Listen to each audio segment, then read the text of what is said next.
എല്ലാവർക്കും നമസ്കാരം. ഞാൻ ഡോക്ടർ അഞ്ജിത കൃഷ്ണൻ. ഞാൻ Ayurveda doctor, Vedic nutrition, yoga instructor. ഞാൻ ഇപ്പോൾ government homoeo dispensary Chathannoor yoga ഇൻസ്ട്രക്ടറായിട്ട് വർക്ക് ചെയ്യുന്നു. അപ്പൊ ഇന്നത്തെ നമ്മുടെ ടോപ്പിക് എന്ന് പറയുന്നത് PCOD. PCOD ഇപ്പൊ കോമൺ ആയിട്ട് കണ്ടുവരുന്ന ഒരു അസുഖമായത് കൊണ്ട് തന്നെയാണ് ഇങ്ങനെ ഒരു ടോപ്പിക്കിനെ പറ്റി സംസാരിക്കാമെന്ന് വിചാരിച്ചത്. അതെങ്ങനെ നമുക്ക് അസുഖത്തിൽ നിന്ന് റിക്കവർ ആവാം എന്നുള്ളൊരു കാര്യമാണ് നമ്മൾ ഇന്ന് ഡിസ്കസ് ചെയ്യുന്നത്. അപ്പൊ എന്താണ് PCOD? ആദ്യം തന്നെ നമ്മൾ മനസ്സിലാക്കേണ്ടത് പോളിസിസ്റ്റിക് ഒവേറിയൻ ഡിസീസ് എന്ന് പറഞ്ഞാൽ എന്താണ്? നമ്മുടെ യൂട്രസില് ഇൻമെച്യൂർഡ് ആയിട്ടുള്ള ഓവം ഉണ്ടാകുകയും അത് ക്രമാതീതമായി കൂടി അതൊരു സിസ്റ്റിന്റെ രൂപത്തിലായി വരുമ്പോഴാണ് നമ്മൾ അതിനെ എന്ത് പറയുന്നത്? PCOD എന്ന് പറയുന്നത്, അല്ലെങ്കിൽ പോളിസിസ്റ്റിക് ഒവേറിയൻ ഡിസീസ് എന്ന് പറയുന്നത്. സാധാരണഗതിയിൽ ഇത് നമുക്ക് നമ്മുടെ ഉള്ളിലുണ്ട് എന്നുള്ളത് മനസ്സിലാവുന്നത് ഒരുപാട് ലക്ഷണങ്ങൾ നമ്മളിൽ കാണിച്ചു വരുമ്പോഴാണ്. അപ്പൊ സാധാരണ എനിക്ക് കിട്ടുന്ന കുറെ കേസ് എന്ന് പറയുന്നത്, അവർക്ക് മുഖത്ത് ഹെയർ ഗ്രോത്ത് ഉണ്ടാവുന്നു, അതുപോലെ തന്നെ ഭയങ്കര ഹെയർ ലോസ് പറയുന്നു, പിന്നെ കുറെ പിമ്പിൾസ് അല്ലെങ്കിൽ ആഗ്നെ, അങ്ങനെ ഒരുപാട് പ്രശ്നങ്ങളാണ് അവർ പറയുന്നത്. അങ്ങനെ വരുമ്പോഴാണ് നമ്മൾ USG ചെയ്ത് അവർക്ക് ഇതുപോലെ PCOD ഉണ്ട് എന്നുള്ളത് കണ്ടുപിടിക്കുന്നത്. ഒരുപാട് മെഡിറ്റേഷനോടൊപ്പം തന്നെ നമ്മൾ ഒരുപാട് യോഗ ആസനങ്ങളും പറഞ്ഞു കൊടുക്കാറുണ്ട്. അപ്പൊ അത് കൃത്യമായി ചെയ്യുന്നവർക്ക് ഒരു 6 മന്തിനുള്ളിൽ ഏറ്റവും നല്ല ഇംപ്രൂവ്മെന്റ് തന്നെ അവർക്ക് വരാറുണ്ട്. അപ്പൊ എന്തൊക്കെയാണ് ഇതിന്റെ ലക്ഷണങ്ങളെന്ന് നമുക്ക് നോക്കാം. ആദ്യത്തെ ലക്ഷണം എന്ന് പറയുന്നത് ഹെയർ ലോസ്. ഇപ്പൊ ഒരുപാട് നമുക്കറിയാം, നമ്മൾ ടീനേജ് ഒക്കെ ആയിരിക്കുന്ന സമയത്ത് നമുക്ക് ഹെയർ ലോസ് ഉണ്ടാകുമ്പോൾ തന്നെ നമുക്കറിയാം, നമുക്ക് ഹെയർ ലോസ്, അതുപോലെ തന്നെ ഫേസിലൊക്കെ ഒരുപാട് രോമ വളർച്ച, കാലുകളിൽ രോമ വളർച്ച. അത് എന്തുകൊണ്ട് അങ്ങനെ രോമ വളർച്ച ഉണ്ടാകുന്നതെന്ന് വെച്ചാല് മെയിൽ ഹോർമോണായ ആൻഡ്രോജന്റെ കൂടുതലായിട്ടുള്ള പ്രവർത്തനം, ഹോർമോണിന്റെ പ്രവർത്തനമാണ് നമുക്ക് ഇതുപോലെ ഹെയർ ഗ്രോത്തുകളൊക്കെ നമ്മുടെ ഫേസിലും അതുപോലെ കയ്യിലും കാലിലും ഒക്കെ ഒരുപാട് ഉണ്ടാകുന്നത്. അപ്പൊ അങ്ങനെയൊക്കെ തന്നെ വരുമ്പോ എന്ത് പറ്റുമെന്ന് വെച്ചാൽ നമുക്കുണ്ടാകുന്ന ഒരു കോൺഫിഡൻസ് അങ്ങ് കുറയും. കോൺഫിഡൻസ് കുറഞ്ഞ് നമുക്ക് അതൊരു ഡിപ്രഷൻ അല്ലെങ്കിൽ ആൻസൈറ്റി എന്നുള്ള രൂപത്തിലേക്ക് അത് മാറും. അപ്പൊ ഈ ആൻസൈറ്റി, ഡിപ്രഷൻ എന്നൊക്കെ പറയുന്നത് എന്ത് പറ്റുന്നു? നമ്മുടെ PCOD കൂടുതലായിട്ട് വരാനായിട്ടുള്ള ചാൻസ് കൂടിക്കൊണ്ടിരിക്കുക. അപ്പൊ നമ്മുടെ സിംറ്റംസിൽ തന്നെ എന്ത് പറ്റുന്നു? നമുക്ക് വീണ്ടും വീണ്ടും അത് കൂടിക്കൊണ്ടേയിരിക്കുന്നു, അല്ലേ? അപ്പോ എന്താണ് ആദ്യത്തെ ഒരു കാരണം, ലക്ഷണം പറഞ്ഞത് മുടി കൊഴിച്ചില്. രണ്ടാമത്തെ കാര്യം എന്ന് പറയുന്നത് നമ്മുടെ ഫേസിലും അതുപോലെ കാലുകളിലൊക്കെ രോമ വളർച്ച കൂടുന്നു. മൂന്നാമത്തേത് എന്ന് വെച്ച് കഴിഞ്ഞാൽ മുഖത്ത് ആക്നെ അല്ലെങ്കിൽ പിമ്പിൾസ് ഒക്കെ വരുന്നു. പിന്നെ അതുപോലെ തന്നെ ഏറ്റവും പ്രധാനമാണ് വെയിറ്റ് ഗെയിൻ ചെയ്യാന്ന് പറയുന്നത്. പെട്ടെന്ന് ഒരു വെയിറ്റ് ഗെയിൻ എന്നൊക്കെ പറയുമ്പോൾ എനിക്ക് തോന്നുന്നു എല്ലാവർക്കും അക്സെപ്റ്റ് ചെയ്യാനായിട്ട് തന്നെ വലിയ പാടാണ്. അതുമൊക്കെ കൊണ്ട് നമുക്ക് എന്ത് പറ്റും? നമുക്ക് ഒരുപാട് ടെൻഷൻസ് ആവുന്നു. ടെൻഷൻ ഉണ്ടാവുന്നതുകൊണ്ട് തന്നെ PCOD കൂടി കൂടി വരുന്നു. എന്തുകൊണ്ടാണ് ഇങ്ങനെ PCOD ഉണ്ടാവുന്നത്? ഇനി ഒരുപാട് ലക്ഷണങ്ങളുണ്ട്, ഓരോരുത്തരിലും ഓരോ ലക്ഷണങ്ങളാണ് കാണിക്കുന്നത്. അപ്പൊ എന്തുകൊണ്ടാണ് ഇത് സംഭവിക്കുന്നതെന്ന് ചിന്തിച്ചിട്ടുണ്ടോ നമ്മൾ? ശരിക്കും പറഞ്ഞാൽ PCOD കംപ്ലീറ്റ്ലി ഒരു ലൈഫ് സ്റ്റൈൽ ഡിസീസ് ആണ്.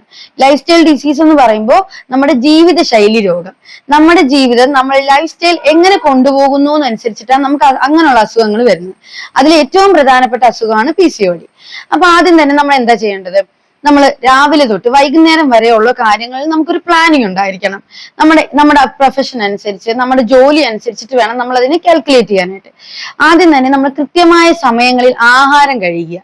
ആഹാരം കഴിക്കുക എന്ന് പറഞ്ഞു കഴിഞ്ഞാൽ അമിതമായിട്ട് കഴിക്കുക എന്നല്ല, നല്ല നല്ല ആഹാരങ്ങള് രാവിലെ, ഉച്ചയ്ക്ക്, വൈകിട്ട് എന്നുള്ള രീതിയിൽ കൃത്യസമയങ്ങളിൽ കഴിക്കുക. ഗ്യാസ് ഒന്നും കയറാതെ തന്നെ കഴിക്കുക, ഒന്ന്. രണ്ടാമത്തെ കാര്യം, ദിവസവും 20 മിനിറ്റ് നേരമെങ്കിലും നമ്മുടെ ബോഡിക്ക് നല്ല രീതിയിലുള്ള വർക്കൗട്ട് കൊടുക്കുക.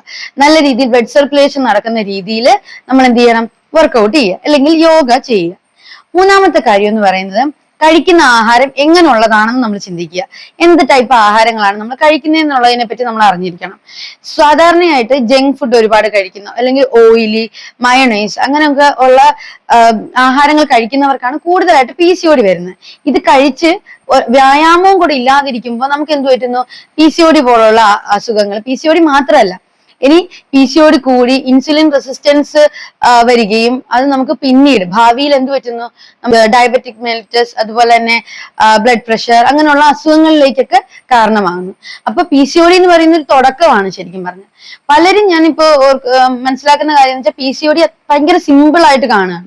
PCOD എന്ന് പറയുന്ന അസുഖം കോമൺ ആയതുകൊണ്ട് തന്നെ ഇതിപ്പോ എല്ലാവർക്കും ഉണ്ട്, നമ്മളത് ചികിത്സിക്കേണ്ട ആവശ്യം ഇല്ല എന്നൊക്കെ ഉള്ള ഒരു അവസ്ഥയിലേക്ക് ഇപ്പൊ എത്തിയിരിക്കുക. അത് അങ്ങനെ അങ്ങ് വിട്ടുകൊടുക്കും.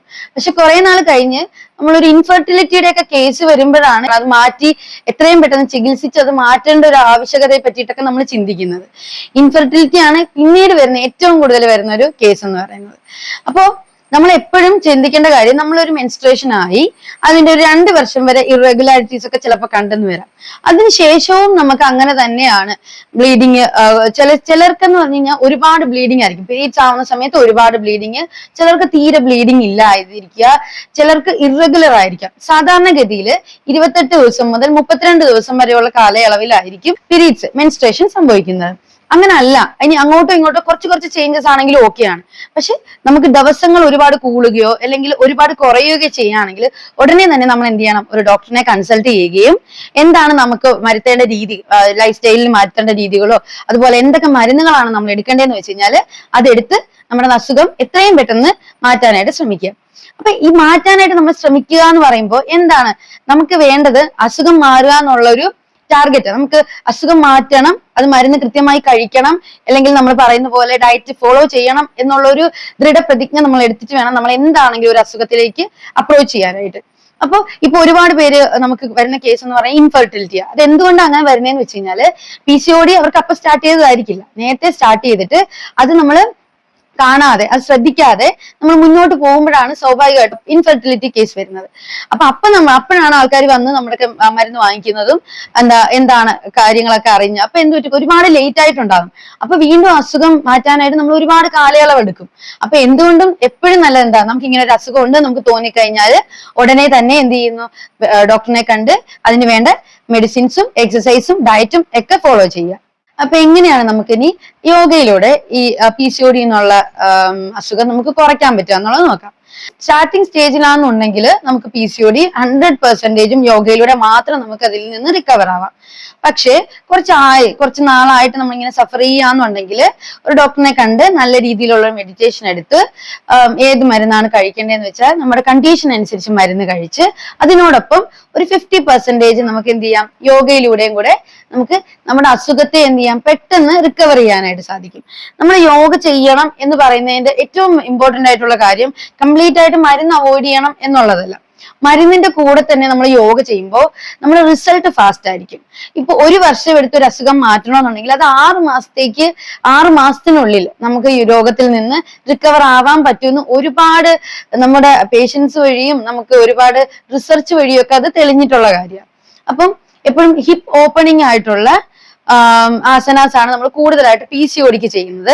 അതുപോലെ തന്നെ നമ്മൾ ആദ്യം ചെയ്യേണ്ട കാര്യം, നമ്മളിപ്പോ ഓവർ വെയിറ്റ് ആയിട്ടുള്ള ഒരു കുട്ടിയാണെന്നുണ്ടെങ്കിൽ നമ്മൾ എന്ത് ചെയ്യും, അല്ലെങ്കിൽ ഒരാളാണെന്നുണ്ടെങ്കിൽ വെയിറ്റ് എത്രയും പെട്ടെന്ന് കുറയ്ക്കുക എന്നുള്ളതാണ്. അത് ഒരിക്കലും നമ്മൾ ഫുഡിൽ ഒരുപാട് കഴിക്കാതിരുന്ന് ഒരിക്കലും നമ്മൾ കുറയ്ക്കരുത്.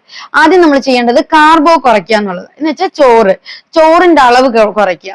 രാവിലെയും വൈകുന്നേരവും ഫൈബേഴ്സ് അടങ്ങുന്ന ആഹാരങ്ങൾ കഴിക്കുക. എന്ന് വെച്ച് കഴിഞ്ഞാൽ എങ്ങനെയാ, ഫ്രൂട്ട്സ് ആണെങ്കിലും വെജിറ്റബിൾസ് ആണെങ്കിലും ഒക്കെ എങ്ങനെയാ നമ്മൾ റോ ആയിട്ട് കഴിക്കാം, അല്ലെങ്കിൽ അത് കുക്ക്ഡ് ആയിട്ടും കഴിക്കാം. ചോറ് കഴിക്കുമ്പോൾ ചോറിന്റെ അളവ് നല്ല രീതിയിൽ കുറച്ച് കറികളുടെ എണ്ണം കൂട്ടുക. അങ്ങനെ നമുക്ക് PCOD കുറയ്ക്കാനായിട്ട് സാധിക്കും.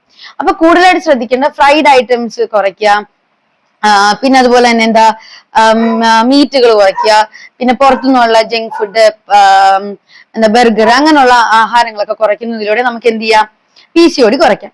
ഇനി എന്തൊക്കെ യോഗ ആസനങ്ങളാണ് നമുക്ക് PCODക്ക് ചെയ്യാൻ പറ്റുന്നത്?